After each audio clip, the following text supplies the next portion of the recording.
Olá, sejam mais uma vez bem-vindos ao nosso encontro. Hoje vamos discutir o surgimento, a retomada e o avanço da inteligência artificial e seu perigo para a democracia.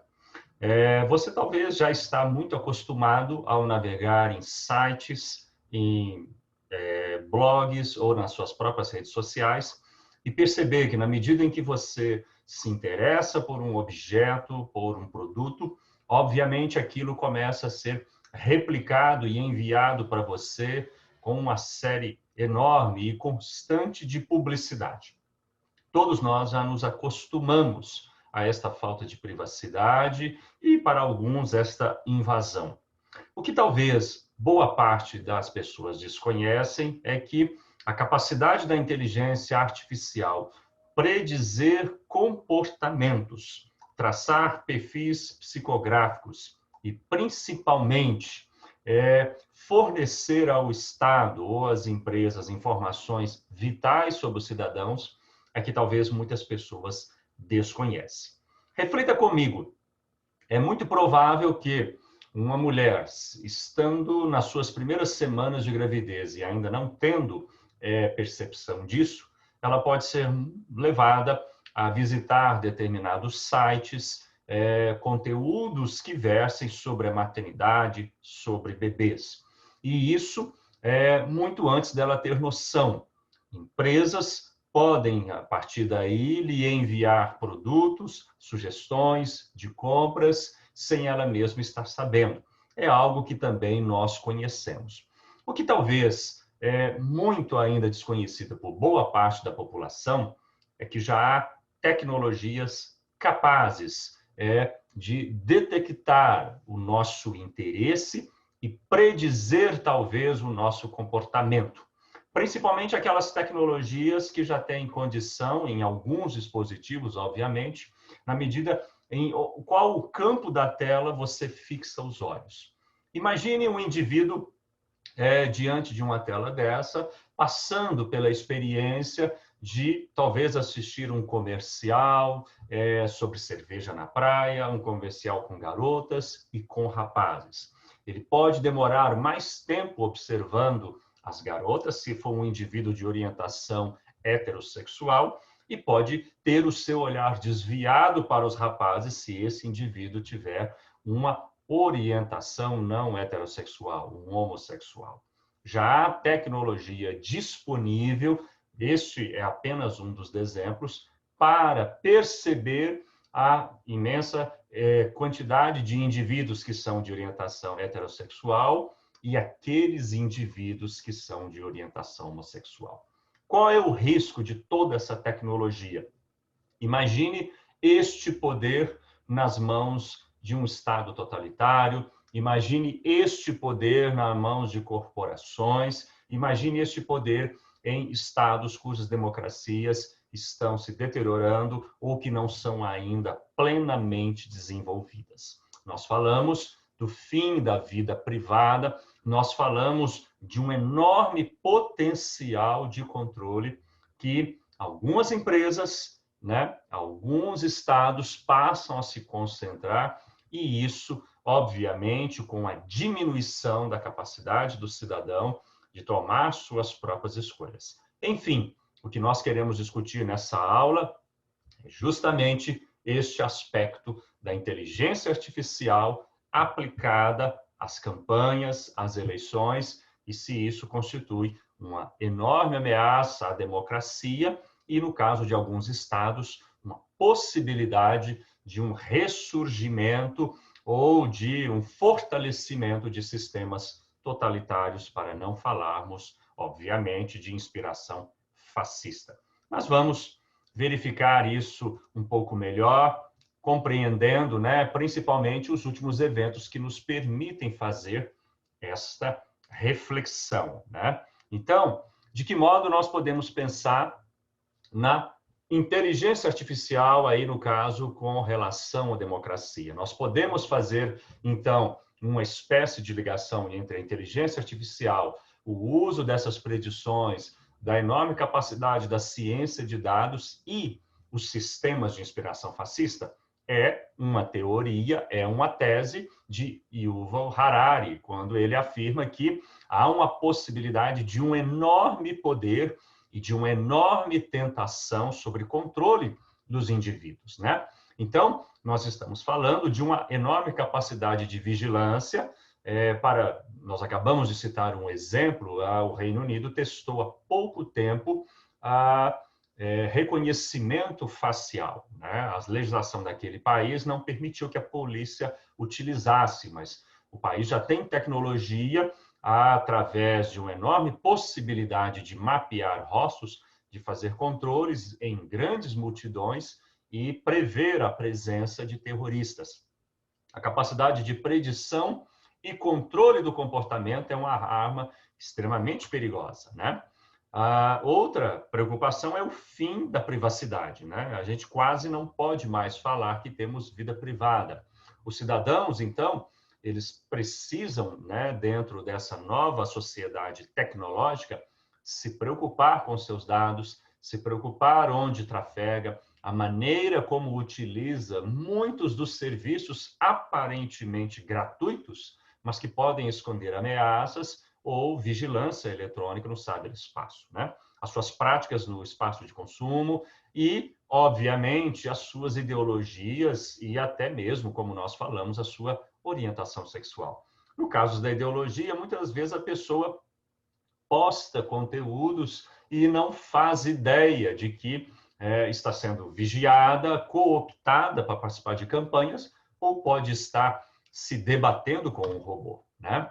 Esse avanço tecnológico, né, ele já é visto na maioria das democracias como algo que está muito além dos sistemas e dos regramentos atuais, ou seja, as sociedades, as democracias precisam se reorganizar e criar leis. Temos exemplo, a Alemanha está pensando numa lei de controle e principalmente limitação da capacidade das enormes empresas de redes sociais. Aqui no Brasil está também uma discussão, temos uma CPI da fake news, temos uns procedimentos dentro do STF e em vários países justamente preocupa-se com o poder da inteligência artificial face às limitações dos nossos atuais códigos e leis, né? Talvez o primeiro exemplo que seja importante a gente se dar conta seja da empresa Cambridge Analytica. Esta empresa, que tinha sede, né, em Londres, ela foi decretada falência, né, muito provavelmente depois das investigações, não por questões relacionadas ao seu papel financeiro, mas ela foi fundada por um grande investidor norte-americano e em 2014 ela chegou a atuar em 44 campanhas de políticos e de partidos em todo o mundo, né? Ela está sendo investigada, apesar de ter solicitado, decretado a sua falência, tanto na sua participação nas campanhas de Donald Trump e também na campanha da saída do Reino Unido da União Europeia, né? Também chamado de Brexit. Em 2018, né, é que aí começou a surgir a atuação de jornalistas no Reino Unido, também nos Estados Unidos, começaram a alertar, porque a partir de 2018, a Cambridge Analytica, ela teve acessos a várias redes sociais e conseguiu, através de inteligência artificial, né, mapear, rastrear e construir os perfis psicográficos, né, de mais de 50 milhões de pessoas. Aqui nós estamos falando justamente dessa nossa participação nas redes sociais, a gente dá like em determinados assuntos, a gente faz, muitas das vezes, responde a quizzes, né, aquelas perguntas, participa de aplicativos dentro do Facebook, e muitas das vezes nós não damos conta, aquelas campanhas, que geralmente está aproximando agora o Dia das Crianças, colocam uma fotografia, há metodologias e tecnologias capazes de identificar muitas das vezes, a nossa posição ideológica, a nossa orientação sexual, a nossa possibilidade, né? Olha como a inteligência artificial ela é poderosa. É muito possível, né? Em questão de segundos, você ir ao YouTube, você ir a qualquer rede social e mapear ali, em questão de segundos, 5, 10, 15, 20 milhões de pessoas que, porventura, estejam com alguma depressão, com alguma insatisfação, chateadas por alguma coisa, e aí qualquer empresa pode, a partir daí, começar a veicular campanhas publicitárias, e isso também ocorre dentro do marketing político. Né? Então, a Cambridge ela conseguiu criar esses perfis de 50 milhões de pessoas, e isso tornou-se uma ferramenta extremamente interessante lá no Reino Unido na campanha do Brexit e também na campanha que elegeu Donald Trump.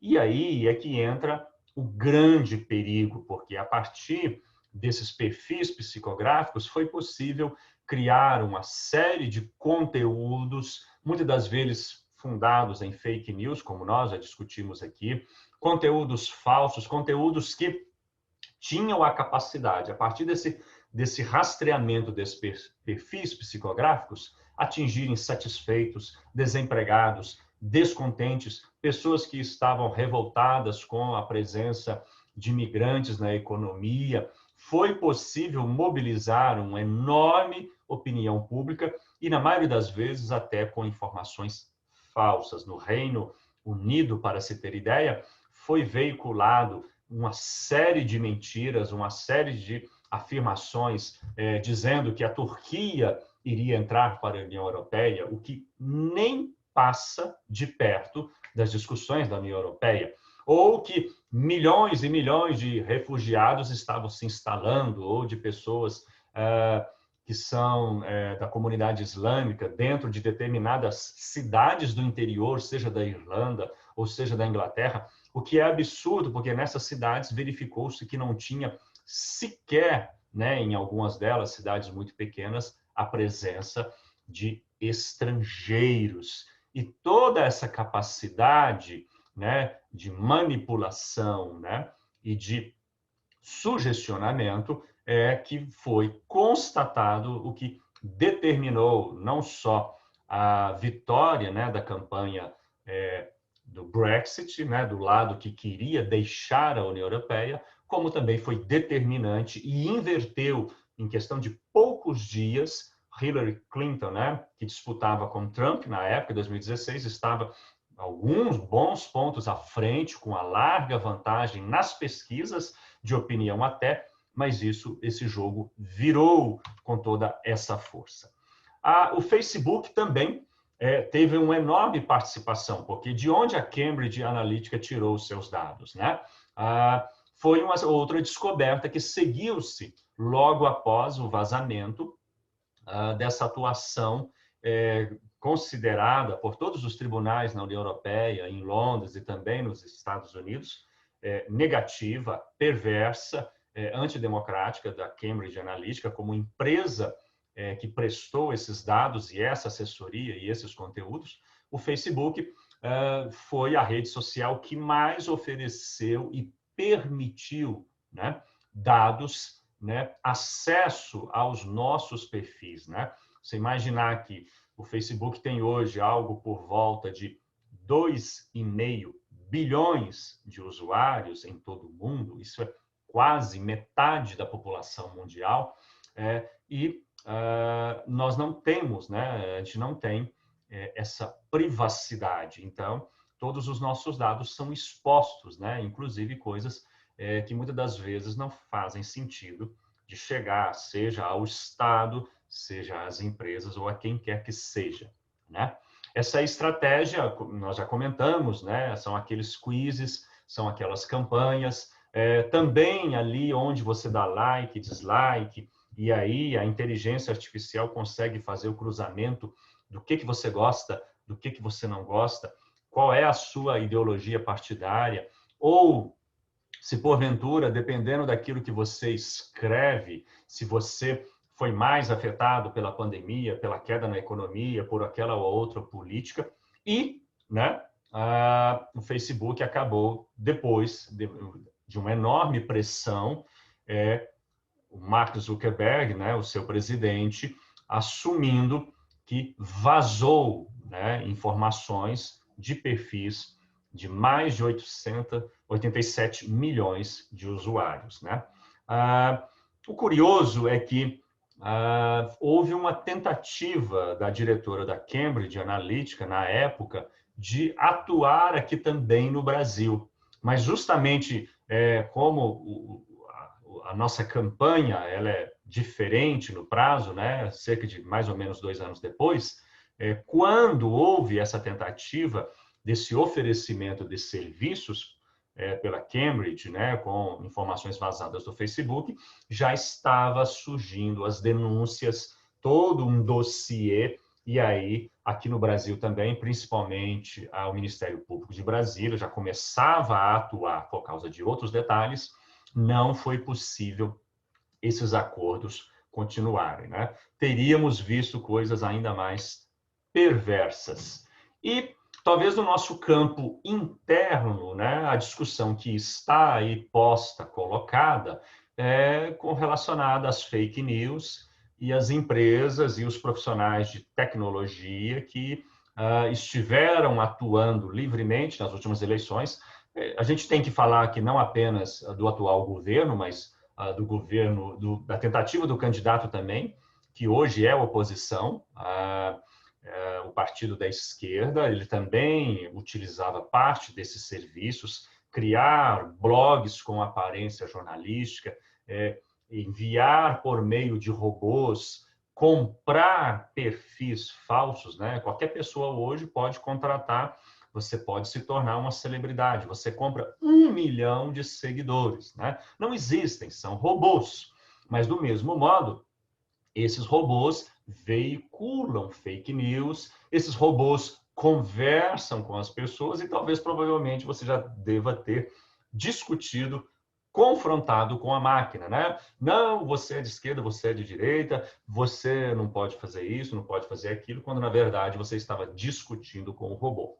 A CPI das fake news, ela está investigando, né? Não é só ela, o Ministério Público está atuando, o STF, na figura do ministro Moraes, também tem atuado na desarticulação, e isso tem feito o Facebook recuar, apagar contas, depois ele volta.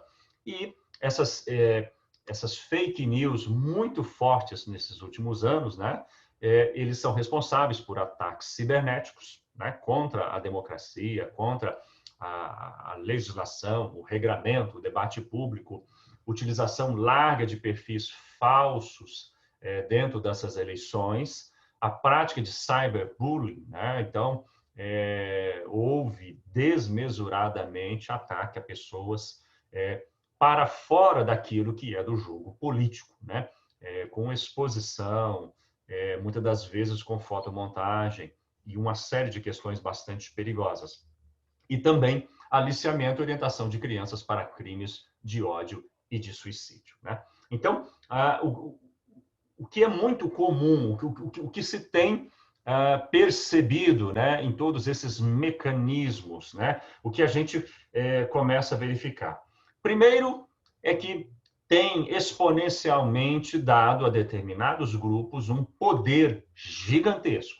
Não é de hoje que em muitas democracias, inclusive a democracia brasileira, se discute o limite da participação de dinheiro proveniente de empresas privadas. A Lava Jato trouxe essa contribuição, essa discussão. Tem que se limitar a participação nas campanhas, porque determinadas empresas ou bancos muito poderosos, a gente conheceu esse mecanismo através da Lava Jato, que vinha há décadas no Brasil, desde os governos da esquerda, os governos do PSDB, desde a era Collor e da redemocratização, como que grandes empresas financiavam e depois tinham benefício.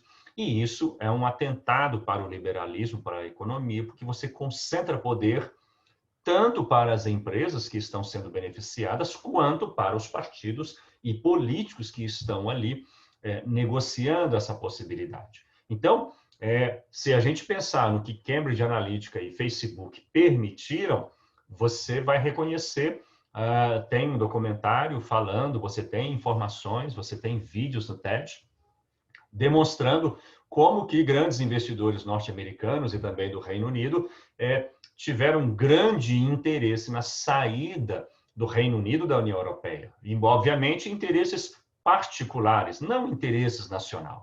E hoje questiona-se muito se foi a melhor escolha para o Reino Unido, porque é difícil mensurar esse isolamento do bloco. Da mesma maneira, concentração de poder é nocivo, porque você não tem o debate, você não tem as mesmas regras. Talvez até alguns de nós possamos concordar. É como uma partida de futebol. Nos 48 minutos do segundo tempo, o juiz inventa, cria, enxerga um pênalti. Seu time vai ser campeão. Parece ser muito interessante. Mas no outro campeonato pode ser totalmente o contrário. Então, não é saudável para a democracia essa hiperconcentração de poder.